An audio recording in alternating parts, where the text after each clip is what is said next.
warahmatullahi wabarakatuh. Waalaikumsalam Warahmatullahi warahmatullahi wabarakatuh. Bapak Ibu yang saya hormati, anak-anakku sekalian, hari ini kita masuk pesantren Ramadan hari yang kelima dengan peserta di sesi pertama yaitu kelas 7E. Perhatikan untuk anak-anak semuanya ya, tolong disiapkan peralatan tulisnya karena nanti selama materi disampaikan, tugas kalian adalah membuat ringkasan dari apa yang disampaikan. Jadi untuk anak-anak, sekalian yang kalian lakukan di rumah, itu terlihat atau terpantau oleh Bapak Ibu guru di sekolah. Jadi nggak usah macam-macam di depan HP-nya ya. Jadi dengarkan dengan baik pemaparan oleh Bapak Marudin nanti dengan materi yang ingin beliau sampaikan yaitu tentang zakat. Sudah siap anak-anak? Ya, jadi untuk selanjutnya kami persilahkan kepada Bapak Marudin dan untuk anak-anak dengarkan dengan baik, buat ringkasan dengan baik juga. Silahkan Pak. Assalamualaikum warahmatullahi wabarakatuh. A'udzu billahi minasyaitonir rajim. Bismillahirrahmanirrahim. Alhamdulillahilladzi an'ama 'alaina bi ni'matil imani wal islam wa hadana bi sayyidina wa maulana Muhammad alaihi minallahi afdhalus salati wa assalam. Asyhadu an la ilaha illallah wahdahu la syarikalah wa asyhadu anna Muhammadan abduhu wa rasuluh. Allahumma sholli ala sayyidina Muhammad wa ala alihi wa ashabihi ajma'in wa man tabi'ahu ila yaumiddin amma ba'd. Bapak Ibu yang kami hormati, anak-anakku yang Bapak cintai dan dicintai oleh Allah Subhanahu wa taala. Puji syukur dengan ucapan alhamdulillahirabbil alamin. Kita semuanya masih diberikan nikmat sehat walafiat, nikmat umur, nikmat iman dan nikmat Islam, dan tentunya yaitu nikmat kesempatan. Dengan nikmat yang telah diberikan oleh Allah Subhanahu wa taala yaitu berupa kesempatan ini, sehingga kita bisa diberikan kesempatan masih menjalankan ibadah puasa. Ini pada puasa semua enggak ini? Itu Dela itu puasa enggak itu? Ayo sama Nur Aulia. Hah? Pada puasa ya. Nih siapa lagi nih? Rehan ini puasa enggak Rehan ini? Hah? Semoga puasa kita oleh Allah Subhanahu wa taala menjadikan puasa yang di situ adalah untuk menahan segala sesuatunya dari segala hal-hal yang dilarang oleh Allah Subhanahu wa taala. Dan puasa tersebut yaitu menjadikan kita semuanya menjadi penebus kita nantinya di padang mahsyar dan kita termasuk orang-orang yang bertakwa. Amin Allahumma amin. Salawat dan salam semoga selalu tercurah ke haribaan junjungan kita Nabi besar Muhammad sallallahu alaihi wasallam beserta keluarga, sahabat-sahabatnya serta para pengikutnya yang setia sampai akhir zaman. Alhamdulillah ya, kita itu sudah memasuki puasa yang ke-9 ini. Mudah-mudahan puasa yang ke-9 ini tidak menjadikan diri kita yaitu menjadi males, tapi dengan kita berpuasa, maka di situ semangat kita di dalam mendekatkan diri kepada Allah Subhanahu wa taala untuk beribadah yaitu semakin semangat. Nah, kalau enggak terawih di langgar masjid musola, di rumah terawih enggak itu. Nanti pada tidur sekalinya. Habis buka langsung tidur. Iya. Daras Qur'annya gimana? Pelajaran-pelajarannya dipelajarin enggak? Karena sebentar lagi mau ulangan. Nah, ini nanti ulangannya yaitu pada waktu puasa. Kalau soal dibawa pulang, itu nanti kalau buka buku berarti ya, puasanya. Nah, gimana coba? Berarti kan nyontek toh. Nah, itu. Di sini Bapak akan menjelaskan tentang masalah zakat. Ya. Tapi sebelumnya akan Bapak bacakan sebuah hadis. An Abi Abdurrahmani Abdillah ibnil Umar ibnil Khattabi radhiyallahu ta'ala anhu maqala. Sami'tu Rasulullah sallallahu alaihi wasallam yaqulu bunyal Islam alal khamsin. Syahadatu alla ilaha illallah wa anna Muhammadar Rasulullah wa iqamis shalah wa ita'iz zakah wa hajjil baiti wa saumi Ramadan. Hadis ini yaitu berasal dari sahabat Umar bin Khattab. Ini kalau kelas 7 ya, itu ngerti sejarahnya Umar bin Khattab di SKI kan ada. Sejarahnya sahabat Umar bin Khattab yang menjadi khalifah yang kedua. Umar bin Khattab adalah salah satu sahabatnya Nabi yang termulia dan sahabat Nabi yang di situ dijamin masuk ke surga. Itu pernah mendengar Rasulullah SAW. Apa yang disampaikan oleh Kanjeng Nabi? Islam itu ditegakkan atau dibangun atas 5 dasar. Nah, Islam itu dibangun atas 5 dasar. Yang pertama apa? Yang pertama adalah syahadatu alla ilaha illallah wa anna Muhammadar Rasulullah. Yang pertama adalah persaksian kita kepada Allah Subhanahu wa taala dan persaksian kita sesungguhnya Nabi Muhammad adalah utusan Allah. Atau yang sering kita sebut adalah syahadat. Yang kedua, Islam dibangun yaitu apa? Wa iqamis sholati, yaitu mendirikan sholat. Nah, kalau kita itu sholatnya nggak tertib, zuhur, asar, maghrib, isya, dan subuh, berarti Islamnya kita yaitu akan runtuh. Karena apa? Karena pondasinya yaitu kropos, pondasinya tidak sesuai. Nah ya, sholatnya dijaga, sholat wajibnya jangan sampai dikurangin. Ya, tadi pada sholat subuh enggak, kayaknya ini baru bangun tidur semuanya ini. Iya, tuh muka-mukanya itu bangun tidur semuanya. Sudah mandi belum? Sudah pada mandi belum itu? Nah, itu.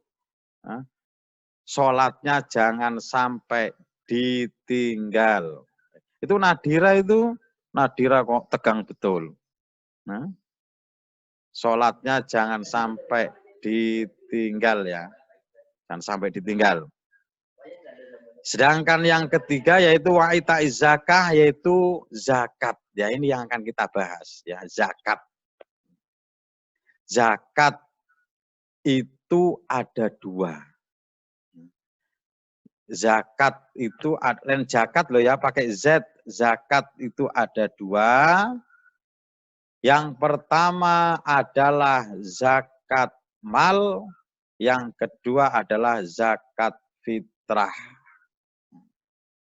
Sekali lagi, zakat itu ada 2. Yang pertama adalah zakat mal, yang kedua adalah zakat fitrah. Zakat fitrah itu diberikan atau dikumpulkan atau dikasihkan kepada 8 asnaf. Ya, 8 asnaf, yaitu pada waktu puasa atau Ramadan, bulan Ramadan, sampai dengan akhirnya, sampai dengan menjelang sholat Idul Fitri. Itu adalah zakat fitrah. Zakat fitrah itu zakat pribadi. Zakat untuk menyucikan badan kita. Pada waktu kita puasa gini, kemudian yaitu nanti biasanya di akhir puasa, kita itu berzakat. Percuma ya, pada waktu kita puasa gini, Yang kita bersihkan adalah hati kita. Sedangkan zakat fitrah adalah untuk membersihkan zahir badan kita. Kalau kita kok tidak berzakat pada waktu puasa semacam ini, maka puasa kita itu sia-sia. Itu adalah bergandengan puasa dengan zakat. Kalau kita berpuasa ya zakat, kalau kita tidak zakat berarti puasa yang kita lakukan itu percuma karena pembersihan diri kita yaitu masih kurang. Nah ini namanya yaitu zakat fitrah. Sekali lagi, zakat fitrah yaitu diberikan pada waktu bulan puasa atau bulan Ramadan. Akhirnya kapan? Akhirnya sampai dengan yaitu sebelum kita melaksanakan sholat Idul Fitri. Yang kedua adalah zakat mal. Zakat mal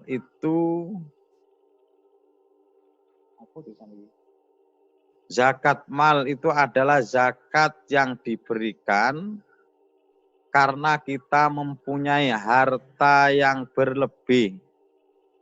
Kalau zakat fitrah itu cuma menggunakan ukurannya namanya adalah nisab. Ya, nisabnya zakat mal itu nisabnya zakat fitrah itu 2,5 atau 2,5 kilo. Sedangkan kalau namanya zakat mal itu ada dua, ada nisab dan juga ada haul. Nah, itu zakat mal.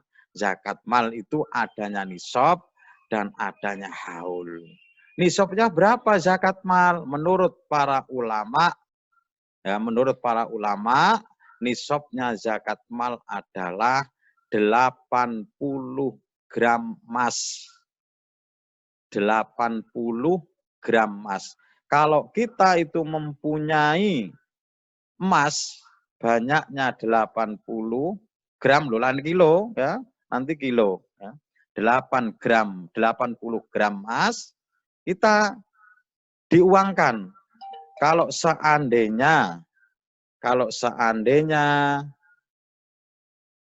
1 gram emas tersebut harganya 500.000, ya, 1 gram emas harganya 500.000, berarti kita itu mempunyai simpanan atau mempunyai harta yang nilainya 40 juta, maka di situ sudah wajib mengeluarkan zakat. Nah, zakatnya berapa? Zakatnya dalam 1 jutanya, adalah 2,5, bukan 25. 2,5 berarti kalau dalam 1 jutanya adalah 25.000. Punya duit 40 juta, kemudian zakatnya 2,5, berarti nanti dikalikan sendiri 25.000 dikali 40 itu nanti yang wajib untuk dikeluarkan. Kenapa kok zakat itu sangat penting di dalam kehidupan kita sebagai seorang yang muslim, sebagai orang Islam. Ya. Karena apabila kita dititipi oleh Allah Subhanahu wa Ta'ala mengenai harta kita itu harus dibersihkan sebersih-bersihnya. Pembersihan harta tersebut yaitu dengan cara berzakat. Di sini Bapak akan cerita tentang Nabi Musa alaihissalam. Salah satu nabi ya yang mempunyai keistimewaan yang bisa berdialog dengan Allah Subhanahu wa Ta'ala yaitu secara langsung. Itu adalah Nabi Musa. Tapi Nabi Musa itu kalau lagi marah, rambutnya itu berdiri, warnanya itu merah. Itu Nabi Musa. Kan banyak ceritanya tentang Nabi Musa ya. Di sini Nabi Musa tersebut yaitu hidup kan di zamannya Raja Fir'aun. Kita kenal, kita sering mendengar ceritanya Fir'aun. Fir'aun itu siapa toh? Raja yang sangat sombong. Makanya kalau kita itu sombong, kok mempunyai kedudukan itu seperti Fir'aun. Sombong, sangat sombong. Fir'aun itu seorang raja usianya sampai 500 tahun. Selama hidupnya Fir'aun itu enggak pernah merasakan sakit. Sakit apapun. Sakit gigi kah, sakit pusing kah, sakit pilek itu enggak pernah sama sekali Fir'aun itu sakit. Nah, karena Fir'aun tersebut yaitu enggak pernah sakit, kemudian sifat sombongnya itu keluar, Fir'aun itu mengaku menjadi menjadi Tuhan, ya, mengaku dirinya menjadi Tuhan. Itu kesombongan daripada Fir'aun. Dan Fir'aun tersebut kemudian yaitu matinya pada waktu mengejar Nabi Musa yaitu di Laut Merah. Dan ada lagi yang namanya Haman, ya, yaitu hidup di zaman Nabi Musa. Orangnya juga sombong, kemudian dihancurkan oleh Allah Subhanahu wa taala. Dan ini yang terakhir yaitu kita kenal yang namanya adalah Qarun. Nah, Qarun itu hidup semasa dengan kanjeng Nabi Musa alaihissalam, hidup semasa dengan Fir'aun. Itu Qarun. Makanya kalau mungkin orang tuamu ada yang jalan-jalan ke kebun kah, atau jalan-jalan kemana, menemukan harta. Oh itu harta karun. Oh, wong Qarun di Mesir sana kok nemunya harta di belakang rumah. Ya lucu kan gitu ya lucu kemudian. Nah, ya. Ini Qarun. Ya. Ini Nadira kok tegang betul. Dengar nggak Nadira? Kok tegang betul itu? Ya senyum-senyum gitu toh. Ya ini ya, Qarun. Ini mengenai zakat ya. Zakat yaitu Qarun. Qarun itu hidup di zaman Nabi Musa.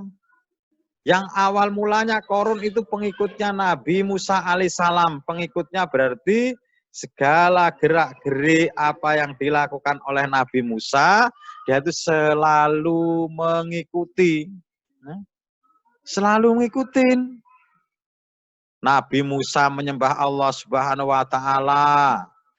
Ya, Qarun juga ikut menyembah Allah Subhanahu wa taala. Ya. Kemudian Qarun itu sedikit karena Qarun itu mahir. Qarun itu orangnya pendek tapi mahir dalam berniaga. Dalam perdagangan dia itu sangat mahir. Ya. Sehingga karena kemahirannya Qarun tersebut yaitu dalam berdagang, Qarun menjadi seorang saudagar, menjadi orang yang kaya raya. Seringkali dinasihati oleh Nabi Musa. Ya. Suatu hari Nabi Musa itu datang ke tempatnya Qarun mengatakan, "Ya Qarun, sekarang sudah waktunya kamu itu mengeluarkan zakat." Mengeluarkan zakat. Ya. Mengeluarkan zakat. Hei Qarun, kamu sekarang waktunya sudah mengeluarkan zakat. Karena apa? Hartamu sudah melimpah. Tapi apa jawaban Qarun? Qarun menjawab, "Hei Musa, saya ini kerja saya sendiri. Saya ini melakukan perdagangan ya karena saya orang pinter, makanya saya menjadi kaya." Ya, menjadi kaya. Dan puncaknya tersebut yaitu adanya fitnah. Ini loh ya. Adanya fitnah yang dilakukan oleh Qarun.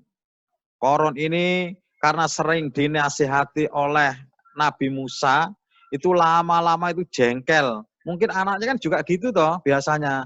Sering dinasihati ibunya, dinasihati bapaknya. nggak usah keluar, nggak usah jalan-jalan. Wah, Pak, lain anak muda sekarang itu harus sering jalan. Itu kayak gitu kayaknya itu.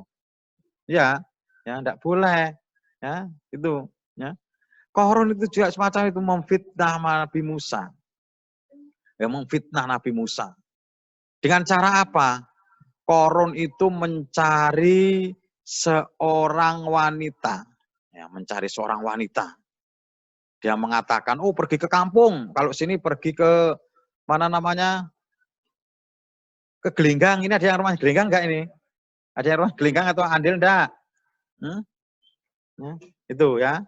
Pergi. Dia itu pergi ke sana, Qarun. Qarun gini, mencari seorang wanita gini. Siapa yang mau mengatakan bahwasanya dia itu dihamili ya, ini dihamili ya. Dihamili oleh Nabi Musa, maka orang tersebut akan saya kasih uang sebanyak 200.000 dirham. Sambil menunggu temannya, nah ini sudah banyak teman yang sudah masuk kembali. Sudah? Testing, sudah dengar semuanya? Ya?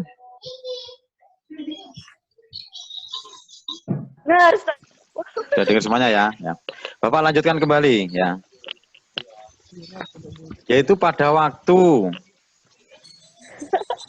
Qarun itu berjalan di kampung-kampung, yaitu mencari seorang wanita yang di situ apa? Supaya nanti wanita itu berbohong bahwasanya dia itu hamil, yang menghamili ada Nabi Musa. Nah, sudah.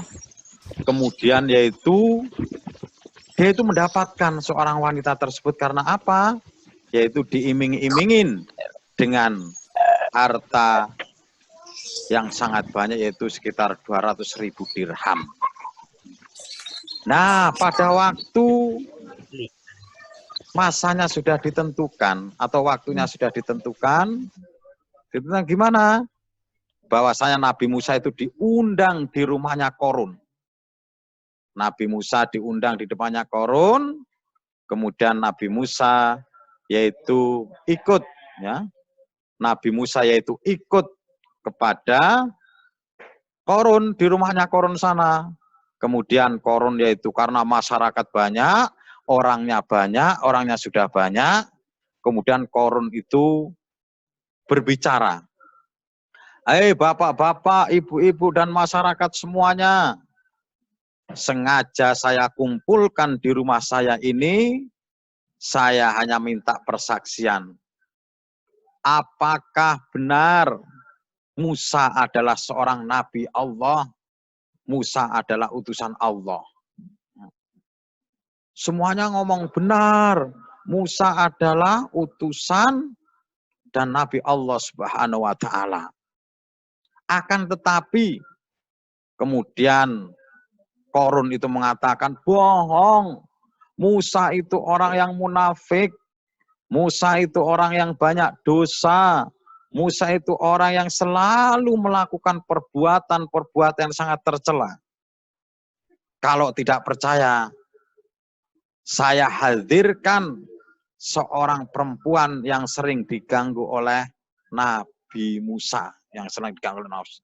Maka kemudian yaitu perempuan tersebut yaitu keluar dari rumahnya Qarun.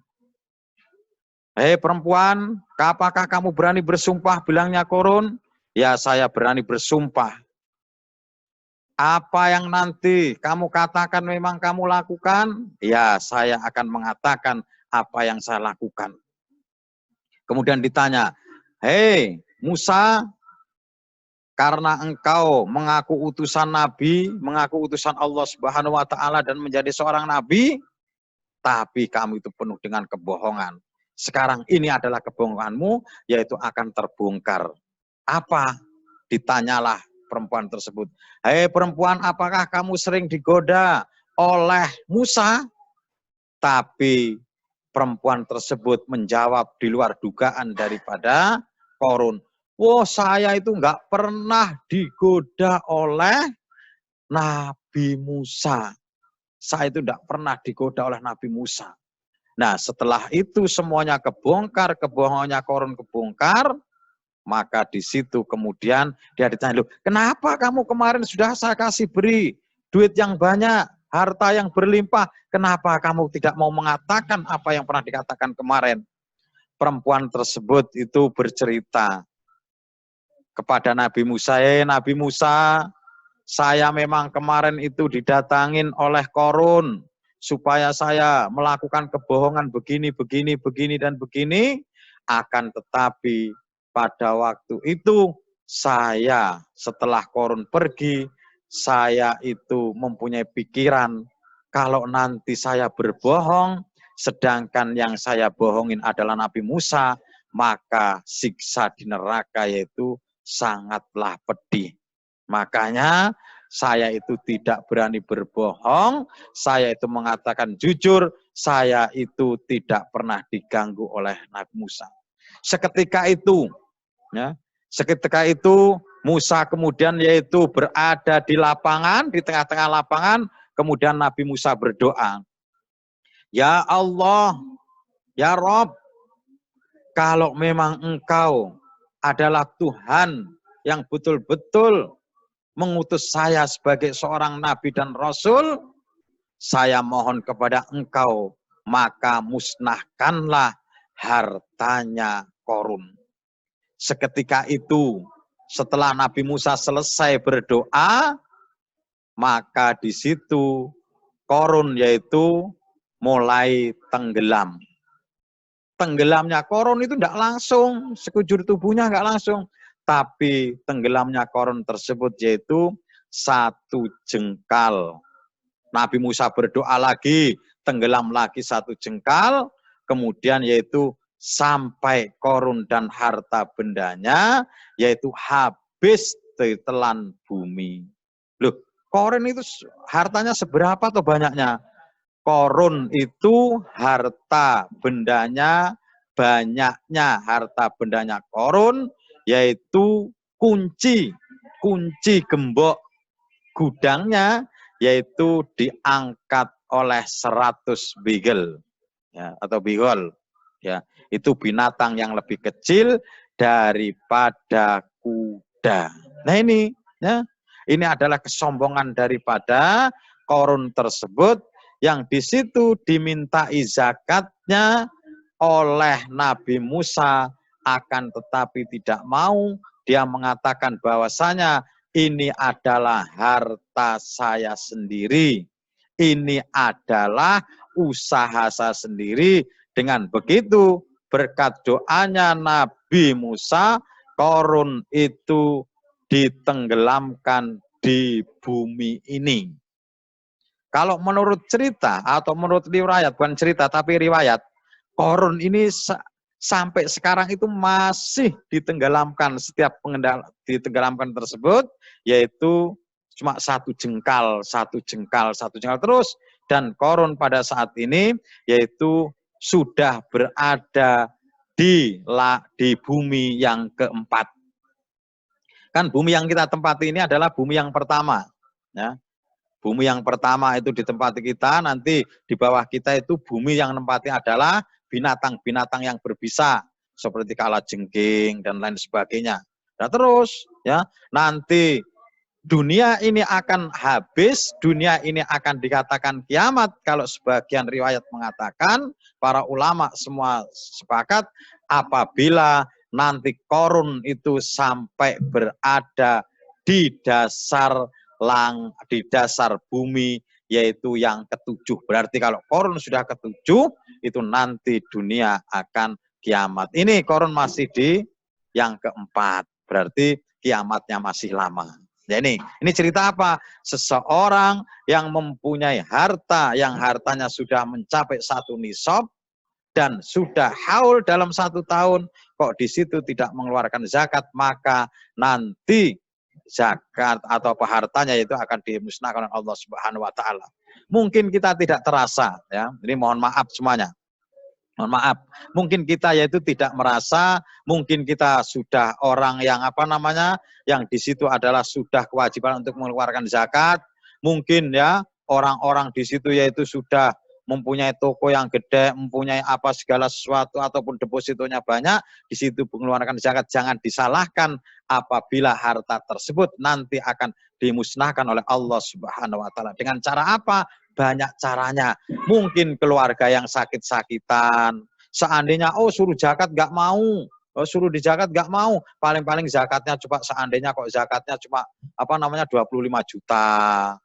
Kemudian karena dia itu merasa sakit, kemudian berobat yaitu sampai ratusan juga banyak terjadi. Di situ orang yang tidak mau zakat, di situ hartanya diambil oleh Allah Subhanahu wa taala dengan cara yaitu dibakar rumah tersebut, atau kita keperampokan atau kebegalan atau rumah kita yaitu kemalingan. Kita introspeksi diri kita masing-masing. Ya ini ya, berarti kan yaitu zakat adalah suatu kewajiban yang diwajibkan oleh Allah Subhanahu wa taala supaya apa? Harta yang kita makan, harta yang kita masukkan ke dalam perut kita, yaitu harta yang betul-betul suci, harta yang betul-betul bersih, sehingga harta tersebut yaitu akan memberikan kemanfaatan kepada diri kita, keluarga kita, dan siapapun. Ya ini. Nah, itu adalah mengenai zakat. Sedangkan bunyal Islam ataupun Islam ditegakkan kepada 5 dasar, yang selanjutnya adalah hajil baiti, yaitu pergi ke Baitullah atau naik haji. Naik haji harus ke Mekah, bukan naik haji ke Islamic Center ya, atau kemana-kemana ya, ke Mekah. Sedangkan yang terakhir yaitu wasaumi Ramadhana. Nah, wasaumi Ramadhana. Ya, wasaumi Ramadhana, yaitu berpuasa pada bulan Ramadan seperti kita pada saat ini. Berarti kalau kita nggak mau puasa kok di bulan Ramadan, berarti kita itu merusak agama kita. Kita itu pondasinya yaitu tidak kuat. Tapi kalau kita puasa berarti kita itu menegakkan agama. Yang sering sekali kita itu salah untuk menyebutkan yang ada di tengah masyarakat kita, yaitu mengenai niat puasa. Mungkin kita itu sering mendapatkan selebaran gini ya, mungkin anak-anaknya juga sering gini. Niatnya, nawaitu sauma ghodin an adai fardhi syahri Ramadhana hadhihi sanati lillahi ta'ala. Itu salah atau betul? Kalau menurut Bapak Nurkolis, itu salah. Ya Pak Nurkolis ya. Salah. Ya, itu salah. Bukan gini loh ya. Nawaitu shauma ghadin an adai fardhi syahri Ramadhana hadis sanati lillahi ta'ala. Bukan Ramadhana. Ya. Niat puasa itu bukan Ramadhana, tapi yang betul adalah nawaitu shauma ghadin an adai fardhi syahri Ramadhani hadhihi sanati lillahi ta'ala.